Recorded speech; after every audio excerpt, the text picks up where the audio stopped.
The hair-raising adventures of Sam Spade, detective. Brought to you by the makers of Wild Root Cream Oil for the hair.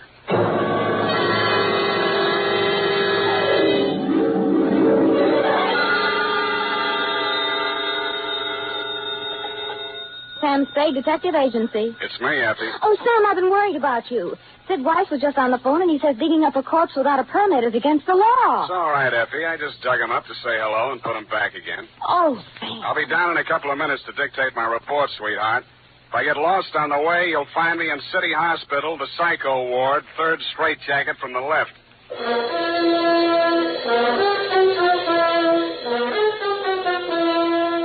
Dashiell Hammett, America's leading detective fiction writer and creator of Sam Spade, the hard-boiled private eye, and William Spear, radio's outstanding producer-director of mystery and crime drama, join their talents to make your hair stand on end with the Adventures of Sam Spade. Presented each week by Wild Root Cream Oil, the non-alcoholic hair tonic that will put your hair back in place again, grooming it neatly, naturally, the way you want it. Fellows, if a girl can spend half an hour under a hot dryer in a beauty parlor to look her best for you, certainly you can spend half a minute sprucing up with Wild Root Cream Oil hair tonic to look your best for her. That's all it takes, and Wild Root Cream Oil grooms your hair neatly and naturally, the way girls like to see it. Besides, it relieves dryness and removes loose dandruff. There's not a drop of alcohol in Wild Root Cream Oil. It contains lanolin. So get the big economy-size bottle at your drug or toilet goods counter. And now, Wild Root brings to the air the greatest private detective of them all in The Adventures of Sam Spade.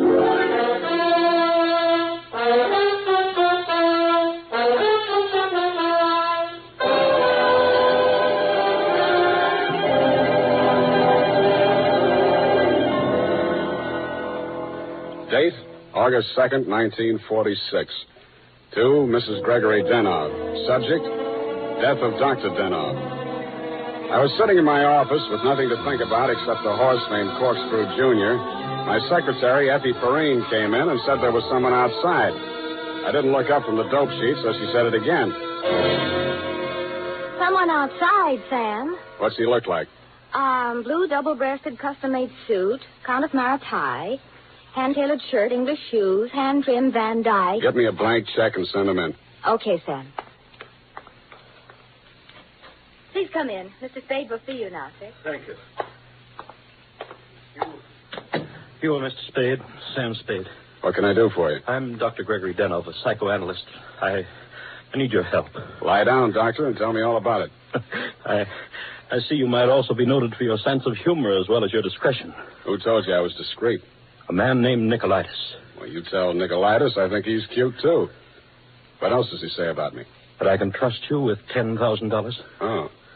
Is this Mr. Neutralizes one of your patients? No, he isn't. As a matter of fact, he's gotten possession of some private records of mine.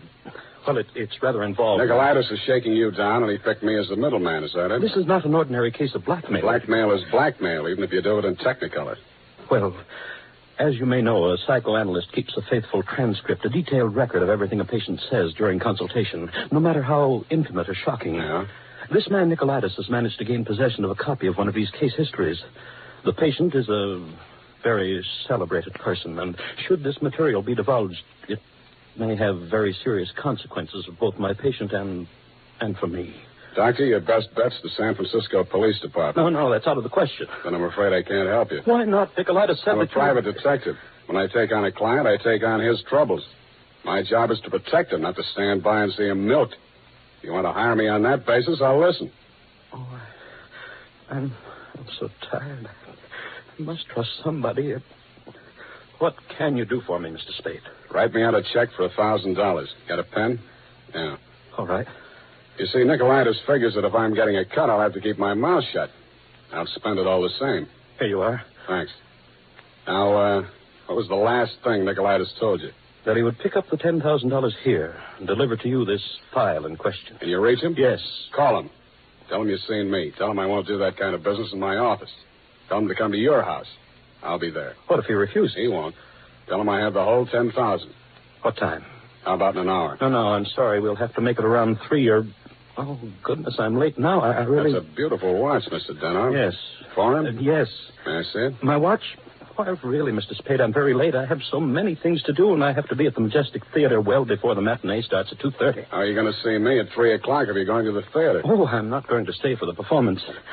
Well, Mr. Spade, till 3 o'clock then. Oh, my office is in my apartment. The address is here on my card. It's the penthouse. Penthouse, huh? Okay, Doctor, I'll come formal. I'll wear the top to my bathing suit.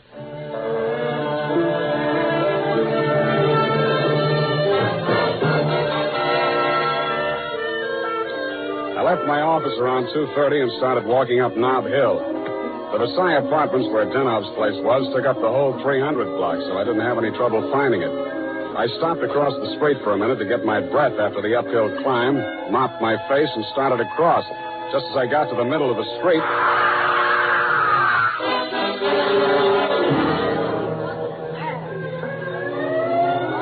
The crowd was packed in so close around I couldn't see who'd done the Brody, but I had a pretty good idea. The cops had the sidewalk roped off and guards posted at the building entrance. It took me maybe 20 minutes to elbow my way through and show my credentials. Sergeant Levine had the front door, so they let me in. Lieutenant Dundee of Homicide met me at the door of the penthouse. Hiya, Sam. What do you want? I want to see Dr. Denov. The doctor's dead. Dead? Yeah. He's my client. They can't do this to me. How? Hit a Brody out the window. What are you here for? To see his wife. Okay with you? Why not? She's inside. Thanks. Mrs. Danoff, please. With all due respect for your grief, I must have the keys to the cabinet where Gregory kept his confidential files. You realize that he wished me to take charge of his patients and that I am responsible. All this police and so on. We must get those files out of here as soon as possible. Yes? My name is Spade. I am Dr. Zoya. I was poor Dr. Denoff's oldest friend. If there's anything... I'd like to see you, Mrs. Denov, alone. But you police have already asked her so many questions. You see, she's not in the... I'm not with the police. I'm a private detective. I was working for Dr. Denov. A private detective? He was in trouble, you see. You see, Dr. Sawyer, the police won't believe me. Mr. Spade, you'll tell them. You'll tell them he didn't commit suicide. Well, Mrs. Denov, I guess that takes care of everything here. It's clearly suicide. Oh, idiot. Blind, stupid idiot. Suicide. My husband, he treated suicides. He would never... No, please. It will be all right, my dear. I'm sorry. She's hysterical. If I had the time, I would... Tell them. Please, Mrs. Dano. The undertaker has been arranged for burial at 7 o'clock, Beit Israel Cemetery. Now, please, the key to Gregory's files. Here, take it and go. Go ahead, all of you. Okay, we'll call you now. Oh, I'm so sorry, gentlemen. This hysteria, a simple traumatic condition. If I only had the time. Who can I turn to? Who'll help me? You think it's pleasant? You think my husband would rest if they said I committed suicide? What shall I do? What shall I do? Oh, you... Dr. Zoya didn't have the time, neither have I. You think it's murder? Who do you think killed your husband? To name someone? That's a very serious charge, Mr. Spade. Goodbye, Mrs. Denov. Constance Brent. You mean Constance Brent, the actress? Yes. Yes, she was his last patient this morning. She had threatened to kill him before. How do you know? My husband said so. Do you? Well, he'd written it down on his notes on her case. Once before, she'd almost pushed him from that same window. How about your husband and Miss Brent? Oh, I knew she was falling in love with my husband. That always happens. They call it a transference. But in this Your case... husband told me Miss Brent was acting in a play this afternoon over at the Majestic. Yes, Midsummer Night's Dream. But she was here. I know she was here. Miss Ray, the receptionist, was coming back from lunch when she heard voices arguing inside. And she was sure it was Miss Brent's voice. Show me the doctor's case history on Miss Brent. I can't. It's missing. As soon as it happened, I went to the files. I meant to show it to the police. Who could have taken it? Constance Brent was the last one in that room before he died. Yeah. When did you see Neutralizes last? Nick, who? Skip it. Where can I reach you in case... For the next couple of hours, I'll be at the Majestic Theater. I want to see how good an actress this Constance Brent is.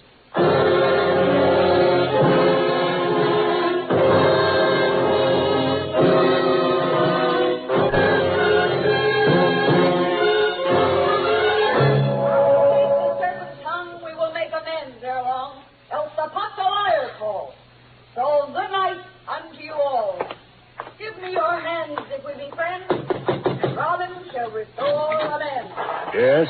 Miss Constance Brent's dressing room? What do you want?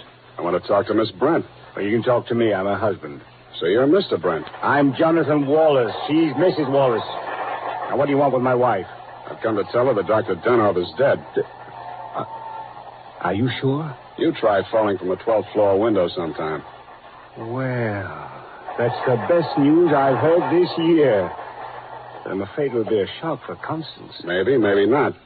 She was the last person to see him alive, as far as anybody can make out. Are you from the police? No, I'm from the insurance company. Claims investigator. What do you want to see Constance for? The policy wasn't made out to her, was it? No, made out to his widow. But she can't collect. Police say it was suicide. Oh, that settles it. This is the last time I say to Tanya. Stand around while Puck talks his head off. Who is this person? Darling, I'm afraid this is going to be a shock. This man is from an insurance company.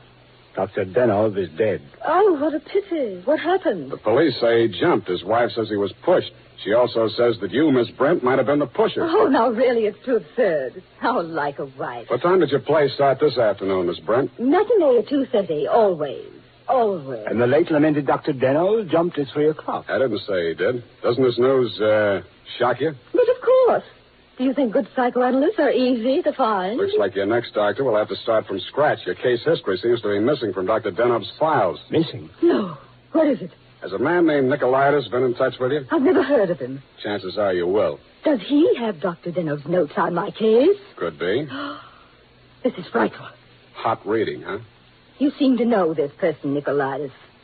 Get that file for me, and I'll pay you well for it. Just a minute, my lovely Titania. We don't know who this man really is. He might even be Neutralizes himself. Let me see your company credentials. Now, what do you know? Somebody picked my pocket. My wallet's gone. I thought so. All right, you tell me who you are. I'll call the police. Oh, no, Jonathan. No police. Let's get off the merry-go-round. My name is Spade. You'll find me in the phone book under S. My office is open until 6 o'clock. And if a man answers, don't hang up. It'll be me.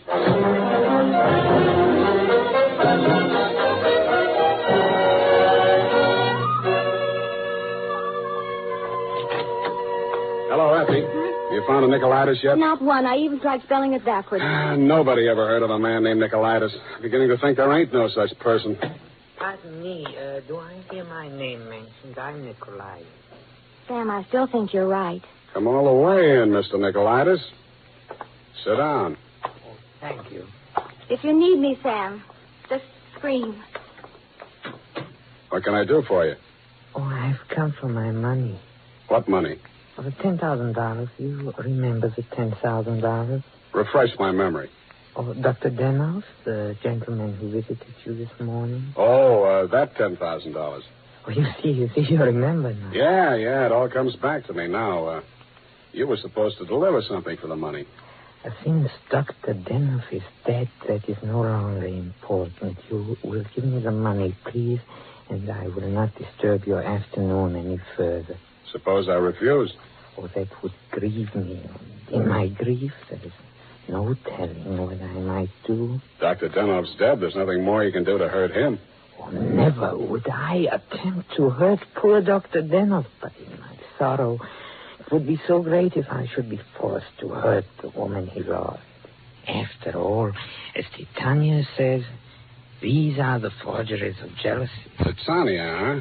Ah, yes. Midsummer Night's Dream. Act 1, Scene 18. I'm a little rusty on my Shakespeare. Oh, you are indeed, Mr. Spade. Titania doesn't appear until well into Act 2. She doesn't, huh? Yeah. Yeah, that's right. Yeah. I guess she isn't on for 40 minutes or so. Yes, indeed, Mr. Spade, but I didn't come here to discuss drama. What else have you got to discuss? When Dr. Denov died, your market died with him. That is a very unprogressive view, Mr. Spade. There's always a gentleman named Jonathan Wallace. Why, you fiend. You don't mean you've sold to both of us. Mr. Spade, how can you have such a low opinion of me? I will prove my integrity. I will give you the material.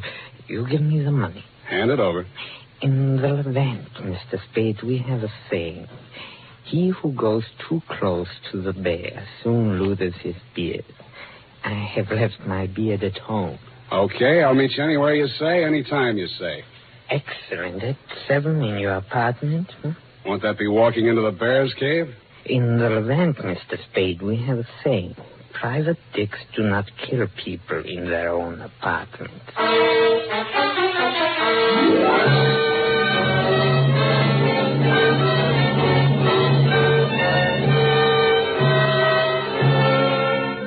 It was then 6 p.m.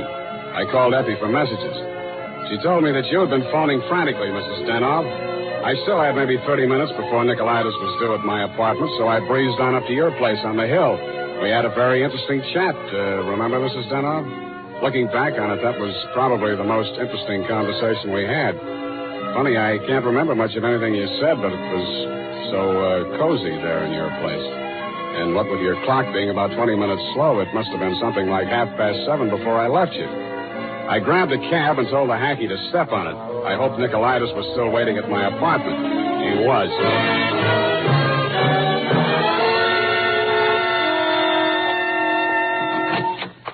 Mr. Neutralizes, I'm sorry to be late.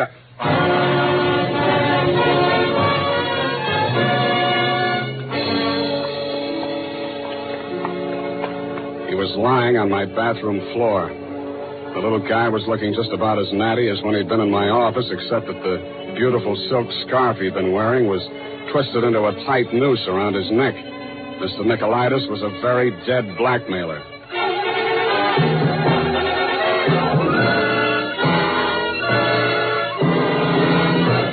The makers of Wild Root Cream Oil are presenting the fourth in a new series of programs bringing to the air for the first time the adventures of Dashiell Hammett's famous private detective, Sam Spade.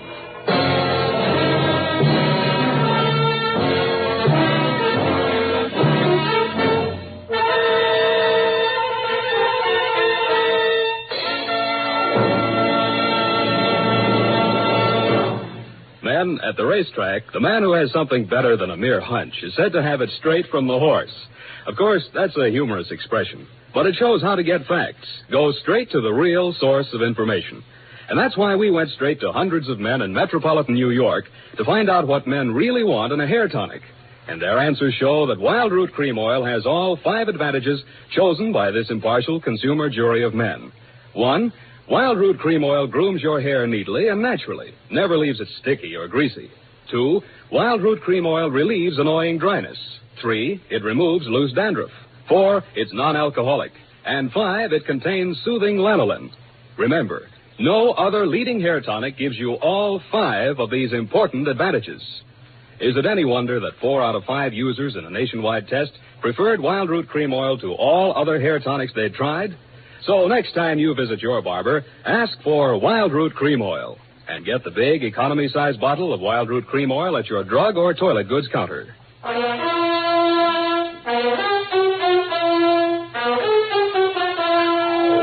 now back to Sam and Psyche. Tonight's adventure with Sam Spade.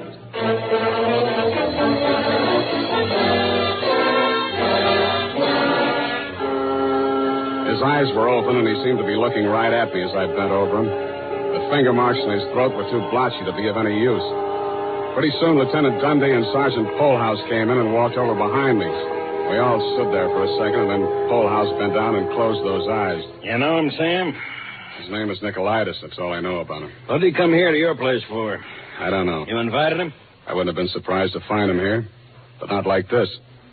You boys got a smear on him yet? Sure. He's an old customer of mine. Runs a photo lab. Photostats, microfilm. Microfilm. Nobody makes any sense. They're all screwballs, psychos, neurotics. What am I doing in the middle of this anyway? Sam, don't scream at us. We're just doing a job. Oh, I'm sorry, boys. This Dr. Denov was my client. Mental expert. That Denov probably had a screw loose somewhere and needed a psychoanalyst himself.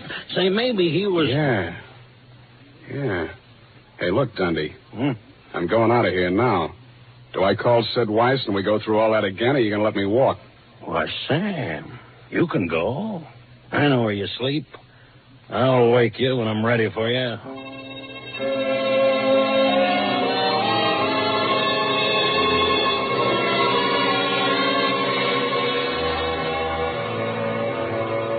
Well, Mr. Spade?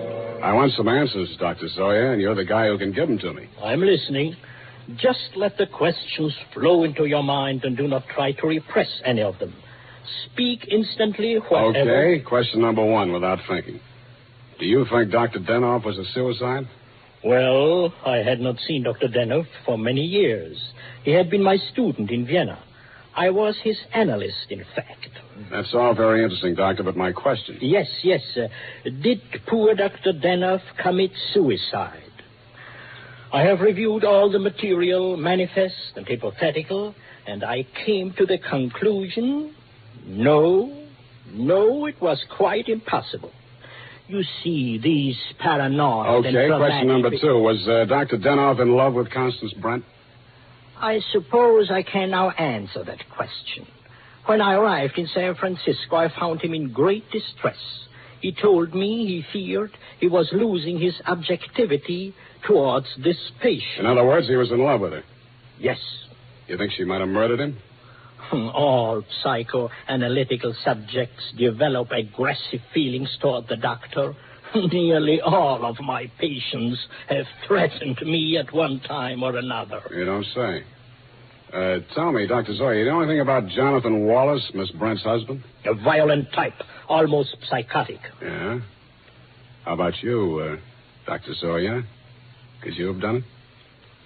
That is a most interesting question, Mr. Spade. When I arrived here from Vienna without funds, dependent on the kindness of my former students, I must confess that I felt a certain antagonism. It disturbed me to realize that a man of my standing in the profession should be dependent on the goodwill of a younger and, I sincerely believe, less gifted man. However, I overcame this, and I didn't kill him. Yeah. Well, Doctor, thanks a lot. Oh, people. Truly a life study. There is no accounting. For instance, Dr. Denoff. He came to me only this afternoon with the strangest requests. Yeah? He gave me the gold watch which I had presented to him many years ago upon his graduation in Vienna. He had a patient waiting, and so had not much time to explain. Where is this watch? Please, I'm coming to that. He asked me to promise that I would have the watch buried with him if something should happen. That has been done. But Dr. Denoff just died at 3 o'clock. It is a Mosaic law that the deceased be buried before sundown. Thanks, Doctor. Thanks a lot. I hope I've been of some help. Doctor, you'll never know how much you've helped me.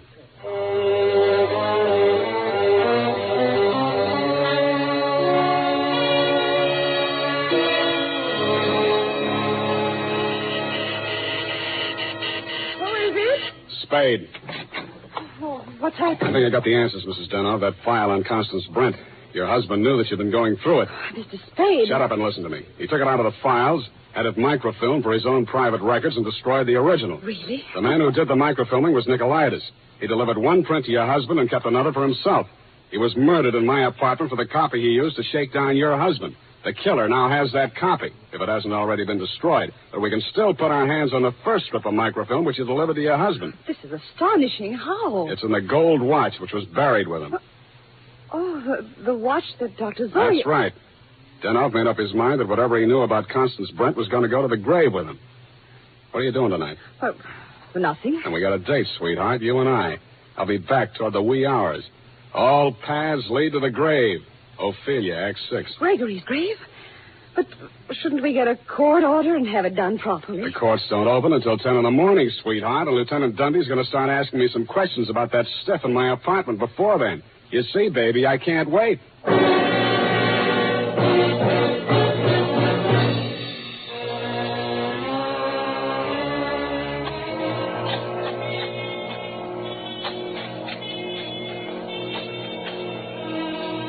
Mr. Spade, we shouldn't be doing this. If I'm wrong this time, it won't be wasted effort. I'll crawl into the grave myself and pull it in after. Here. I struck it. Give me that crowbar, Mrs. Denoff, quick. Oh, dear. Put that flashlight in here, sweetheart. You look the other way.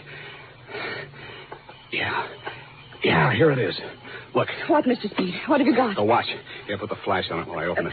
Here's my nail file. Pry off the back. Thanks. That does it. Here's the film. All right, Mr. Spade.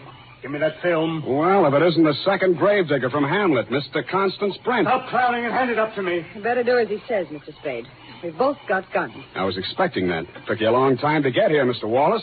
How did dear Constance make out as Lady Macbeth? Just give me that film. Stop being an idiot, Wallace. The cemetery is crawling with cops. Put that gun away before you drop it and break your foot. Come up out of that grave, Spade, or you'll stay there forever. Okay, Dundee. All right. Get those hands up, everybody. Go ahead, Dundee. Make the pinch. Okay. Sam Spade, I arrest you for body snatching, violation of graves under the Civil Code number... No, you fool. You're supposed to arrest Mrs. Gregory Denov and Jonathan Wallace for the murder of Gregory Denov and Pericles Nicolaitis. But I... Oh, yeah. No, you don't.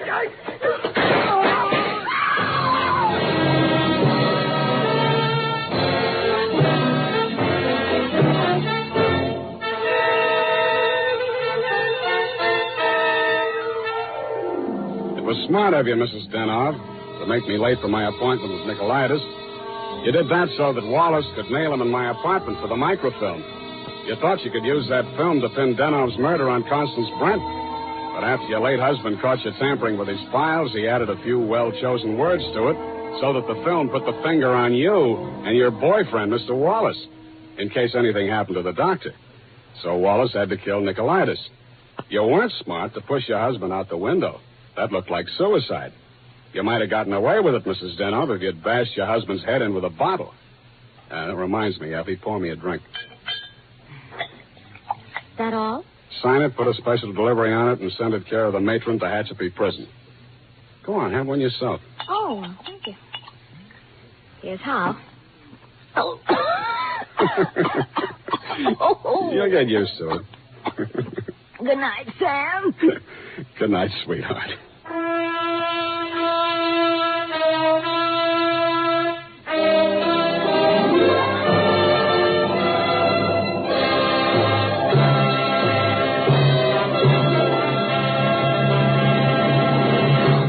Wild Root Cream Oil presents The Adventures of Sam Spade, Dashiell Hammett's famous private detective, produced and directed by William Spear.